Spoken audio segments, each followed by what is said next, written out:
Could you just briefly discuss the Iceland recovery and prognosis as maybe a comparison for a European country that went through? No. There you go. No, Mark. I think my only point is that the economics are bad and that a dramatic solution is unescapable.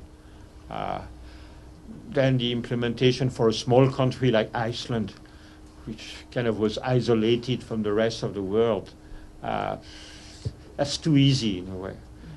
But didn't they take the bitter medicine? Yeah. Doesn't it support a lot of what you said, maybe? It totally supports part of what I said. But it just, as soon as I say Iceland supports, people say Iceland is so small anyway, so specific, so different. But yeah, I mean, it's not only Iceland, but in the past, if you look at the Latin American countries, those who have taken the bitter medicine have recovered fairly quickly.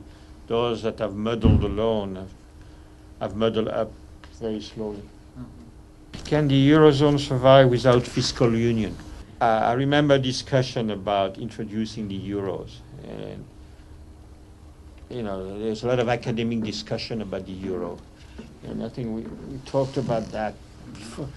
Why did they launch the euro?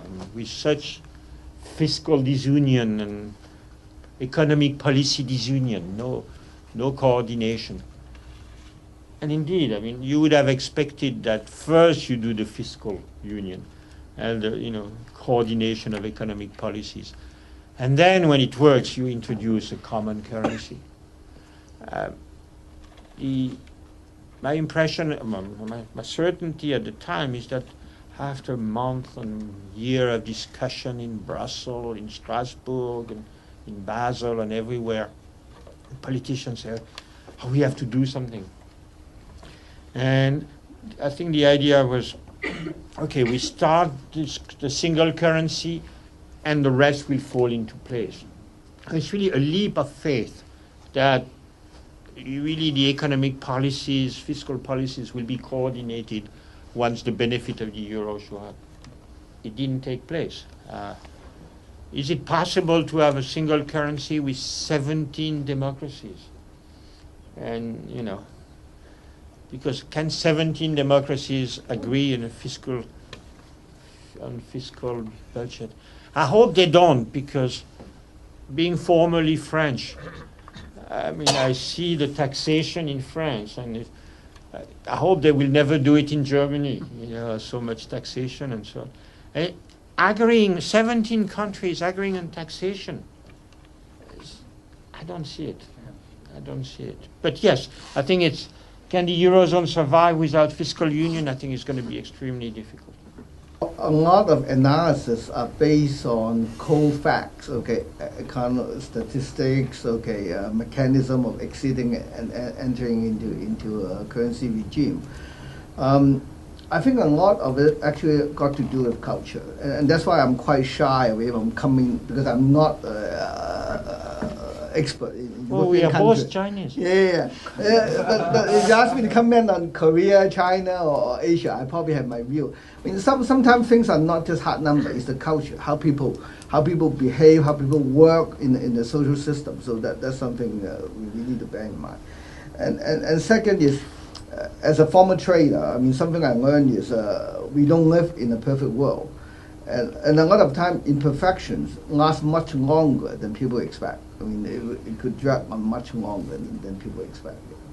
What is important in the EU, the big revolution, was the free flow of trade, capital, person, the single market, not of currency, but a single economic market.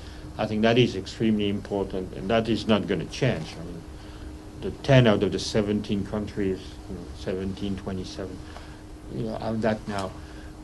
When the big problem for Greece is that they are using a fixed exchange rate with their European trading partners, which is economically unjustified.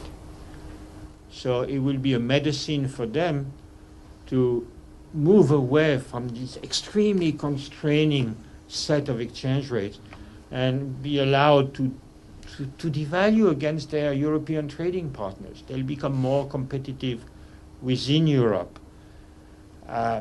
So at least they will survive. Now, if they do that, they'll be less rich.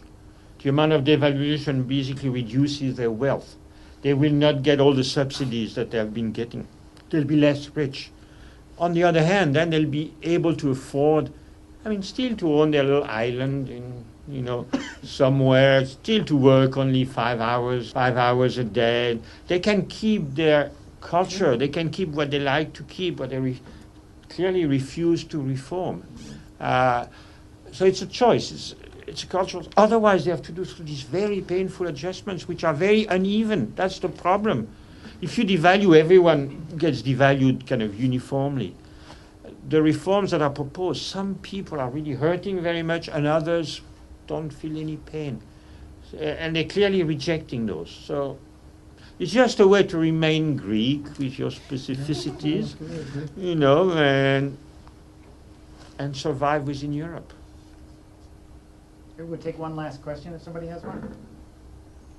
Sorry, you're talking about systemic implications. The Greek exit is not an isolated incident. That will lead to Portugal, Spain, and banking systems. So you're talking about a provocative implosion, but your point about real people lives being hit and that having implications both east and west, it is a global catastrophe. So I don't think it can be that isolated an incident. The Asian financial crisis was a long time ago. The world was not so connected, and they started off from a low base and they've recovered. But this problem, I think, I don't see an orderly or a disorderly exit. It's going to be a war of sorts if historians are so, and this war would have different implications. So the people cost or the human cost is going to be incredible. I think that's people are not factoring this into their reports. It's certainly right now that the problem of Greece cannot be solved in isolation. Could have been a year, maybe probably 2 ago. Today, it's part of a bigger problem. Getting Greece out of the euro is not going to solve. The question is, what is the problem? Okay, it's really what is really silly is that imposing a single currency is creating all these real economic problems. Okay, that's really stupid. On the other hand, now we are there. Today, is the world going to be better off with muddling along? And then nothing is really going to be solved. I think recession is hitting Spain, Italy is going to.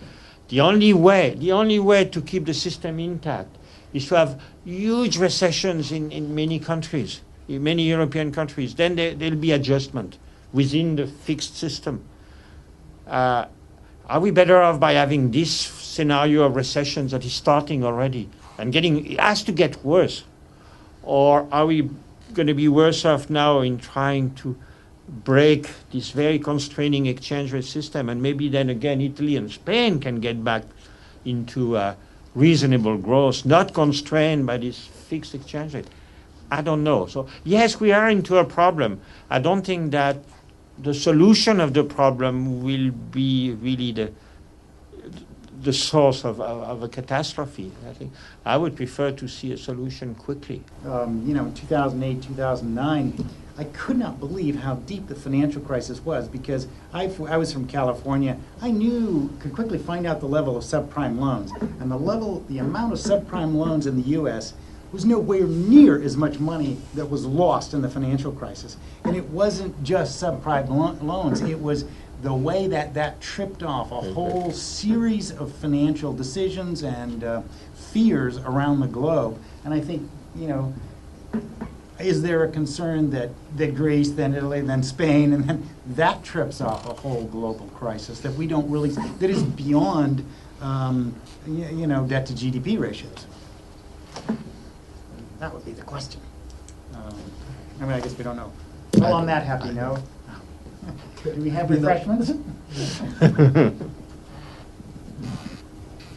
about devaluing the euro completely? Well, what about different countries being able to devalue? That set point you were talking about. Or how resetting. Yeah, can you reset? Or I mean, I know that's harder because now everybody's got a euro, and well, that's not an Italian euro. That's really a German euro. But resetting the You can't. Italian euro, exactly. it's just the same as Yeah. devaluing. You get all the Little same mark eyes. problems on contracts. And the German productivity go out of the window because then the German euro would appreciate. No, the nice solution is if Germany accepts a 20% inflation rate for a couple of years. Yeah. No, I'm serious. Then, rather than having deflation and all the recession in Italy, Spain, or so, you get inflation in the more productive. You would get inflation in the most productive countries, and then the euro will probably devalue a bit. Get adjustment by inflation in the most productive country rather than deflation in the least productive. But the German have this culture, history of refusing inflation. There's no way a government can remain in power in Germany. But that would be, you're right, that would be a nice way out of debalances. Yeah. But maybe